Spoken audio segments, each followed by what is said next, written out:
Student. अब हम अपनी बसंत पुस्तक से पाठ 14 पढ़ रहे थे। लोकगीत वाला चैप्टर था और उसमें हमने आधा चैप्टर पढ़ लिया था और लोकगीत के बारे में समझा था। आज हम पेज नंबर 99 पर पढ़ेंगे।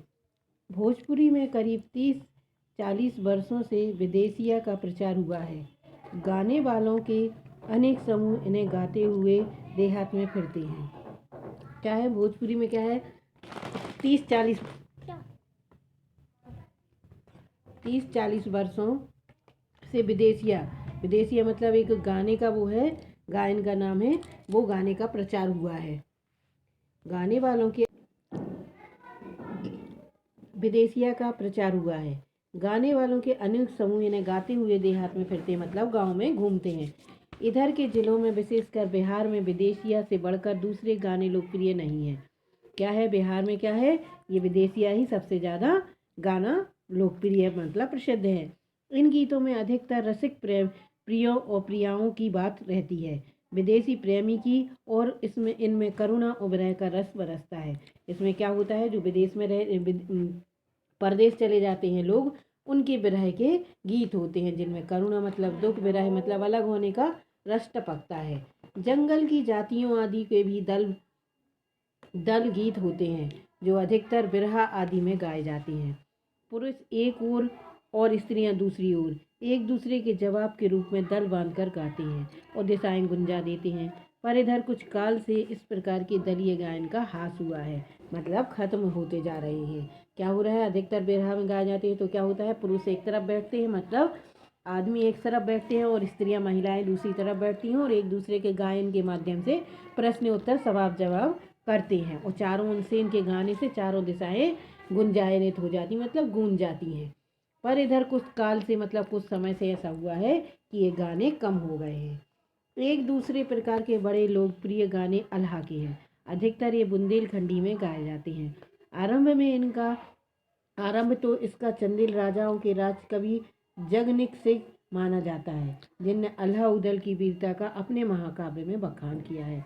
पर निश्चय ही उसके छंद को लेकर जनबोली में उसके प्रिय को दूसरी देहाती कवियों ने भी समय समय पर अपने गीतों में उतारा है और ये गीत हमारे गांव में आज भी बहुत प्रेम से गाए जाते हैं। इन्हें गाने वाले गांव गांव ढोलक लिए फिरते हैं। इसी की सीमा पर उन गीतों का भी स्थान है जिन्हें नट रस्सियों पर खेलते हुए गाते हैं। अधिकतर एक गद्य पद्यात्मक है और इनके अपने बोल हैं। क्या है? दूसरी प्रकार के गीत कौन से हैं? अल्लाह के हैं और ये बुंदेलखंड में गाए जाते हैं। प्रारंभ में इन्हें चंदेल राजाओं के राज कवि ने इनको क्या किया था? आरंभ किया था। इसके बाद इन्होंने अल्लाह उदल की वीरता का अपने महाकाव्य लिखा एक, उसमें उसका बखान किया। उसके बाद में क्या हुआ, इसको छंद को लेकर जनबोलियों मतलब लोग भी इन्हें गाने लगे, समय समय पर गाने लगे और गीतों के माध्यम से आज भी प्रेम से ये गाए जाते हैं और इन्हें गाने के लिए ढोलक से टांग लेते हैं लोग और इन्हें गाते हैं। इसी की सीमा पर गीतों का भी स्थान है। जैसे नट मतलब खेल तमाशा दिखाने वाले होते हैं ना, जो रस्सियों पर चलते हैं, वे इन्हें अधिकतर गाते हैं। अनंत संख्या अपने देश में स्त्रियों के गीतों की है, तो ये गीत भी लोकगीत ही है, पर अधिकतर इन्हें औरतें ही गाती हैं। तो क्या है, हमारे देश में अधिकतर गीत क्या है? स्त्रियों के हैं, मतलब महिलाएं गाती हैं और ये लोकगीत ही है और इन्हें महिलाएं ज़्यादा गाती हैं। इन्हें सिर्फ जती भी अधिकतर वही है, इन्हें बनाती भी वही है। वैसे मर्द रचना करने वालों या गाने वालों की भी कमी नहीं है, महिलाएं भी इन्हें बनाती हैं लेकिन आदमी भी इन्हें बनाते हैं। पर इन गीतों का संबंध विशेषतः स्त्रियों से है।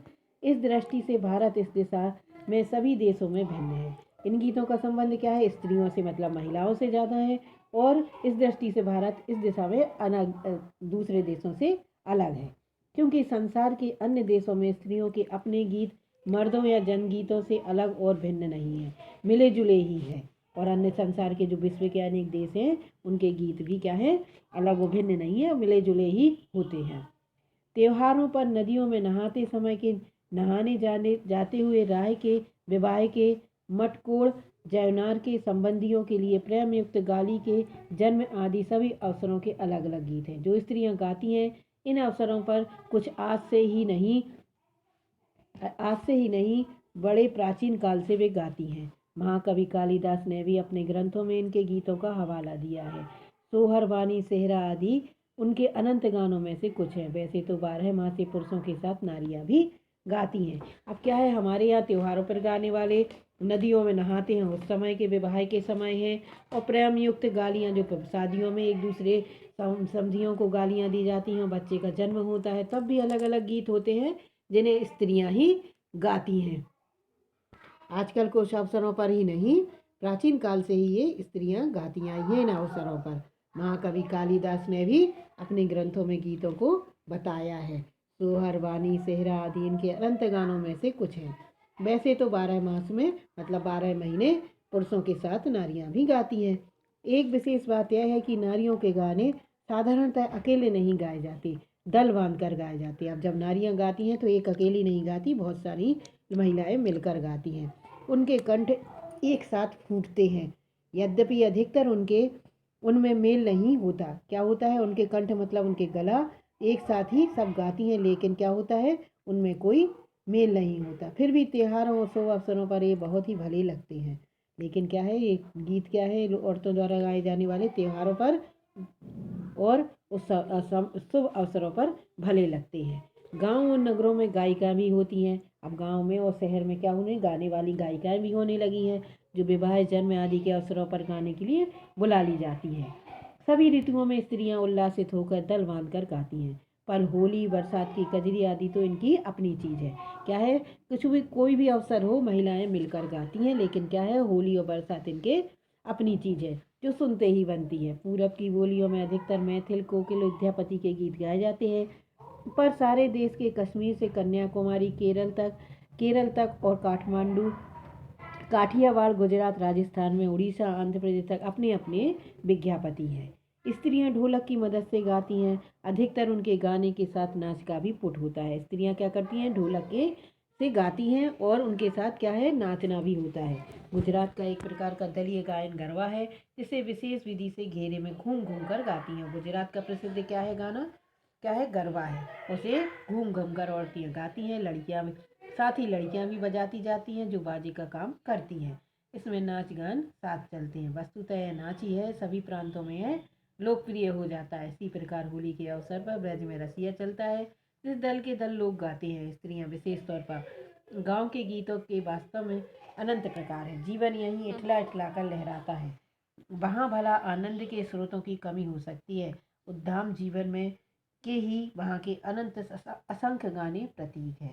अब हमें इसका लोकगीत वाले पाठ को, चैप्टर को हमें भगवत शरण उपाध्याय ने लिखा हुआ है। उन्होंने अनेक अनेक जगह के हमें लोकगीतों के बारे में बताया है कि कैसे आदिवासी जनजातियाँ और जो देश अलग अलग हैं, उनमें क्या है, स्त्रियाँ ही गाती हैं। पूरब की बोलियों में अधिकतर मैथिल, कोकिल, विद्यापति के गीत गाए जाते हैं। गुजरात में क्या प्रसिद्ध है, गुजरात में गरबा प्रसिद्ध है, उन्हें भी गाती हैं। और औरतों और महिलाओं का इन लोकगीतों में विशेष महत्व होता है और इनके लिए किसी विशेष साज सामान बाजे की आवश्यकता नहीं होती है। ये साथ में मिलकर दल और बदल के साथ ढोलक की ताल पर सुर में सुर, कंठ से कंठ मिलाकर गाए जाते हैं। अब हमारा यहाँ चैप्टर कंप्लीट हुआ, हम अगले वीडियो में मिलेंगे।